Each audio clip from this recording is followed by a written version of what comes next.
Hello বন্ধুরা, তোমরা সবাই কেমন আছো? কালকে আমি একটু চলে গেছিলাম এরকম বৃষ্টি ওয়েদারে একটু ঘুরতে বা বলতে পারো ভিজতে বাঁশদ্রোণী। হ্যাঁ, আমাদের এখানে বাঁশদ্রোণী সুপার মার্কেটে ওর ভেতরে টুকটাক কিছু জিনিস দেখার জন্য বলতে পারো এমনি ঘোরাটাই আমার নেশা। ঘুরে ঘুরে সব জিনিস দেখার জন্য চলো তোমাদেরকেও দেখিয়ে নিচ্ছি। বাইরের আকাশটাও দেখো বেশ কী সুন্দর, মেঘলা মেঘলা, দেখেই মনে হচ্ছে বেশ ভালোই বৃষ্টি নামবে।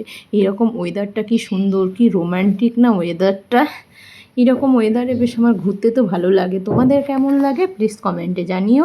আর এরকম সুন্দর সুন্দর ভিডিও পেতে লাইক কমেন্ট শেয়ার করে পাশে থেকো প্লিজ। দেখো এখানে বাঁশদ্রোণীতে ডিপল স্কুল রয়েছে, খ্রিস্টান স্কুল ইংলিশ মিডিয়াম, তারই উল্টো দিকে রয়েছে সুপার মার্কেট। চলো এখানে দেখো সেলফি জোনও রয়েছে, বেশ কি সুন্দর, তোমাদেরকে দেখিয়ে নিচ্ছি। চলো সুপার মার্কেটে ঢুকে দেখো এখানে সামনে রয়েছে দশকর্মার দোকান, সামনে ওপরে গণেশ ঠাকুর, গণপতি বাপ্পা, এটা দিয়ে আমরা ওপরে উঠে চলে যাব। দেখো দশকর্মার দোকানটাও রয়েছে সামনে।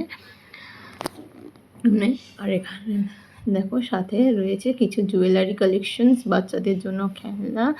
দেখো জুয়েলারি জিনিসগুলো বেশ কি সুন্দর সুন্দর কালেকশন নিয়ে রেখেছেন। আর जय जगन्नाथ। आज देखिए कि पापा सिल्क शाढ़ीर कलेक्शन जोगुड़ा कि बहुत सुंदर लगुचे और प्राइस आपण विश्वास भी कर परिबेनी एते कम अछि और सबुठ मते बेसी पसंद लागला ए सब रो कलर कॉम्बिनेशन संगे माने आपण माने केमे लागुचे कमेंट करके जानिबे। यार लिंक जदि आपण माने दरकार অঞ্জলি দেব। তারপর এইটা নিয়েছি, যে আমার পছন্দ হয়েছিল নিয়ে এবারে আমরা বেরিয়ে চলে আসলাম। তো তোমাদের কেমন লাগলো আমার ভিডিওটা? তোমরা চাইলে ওই কাকুটার দোকান থেকে নিতে পারো শাড়ি। আজকের মতো টাটা, বাই বাই।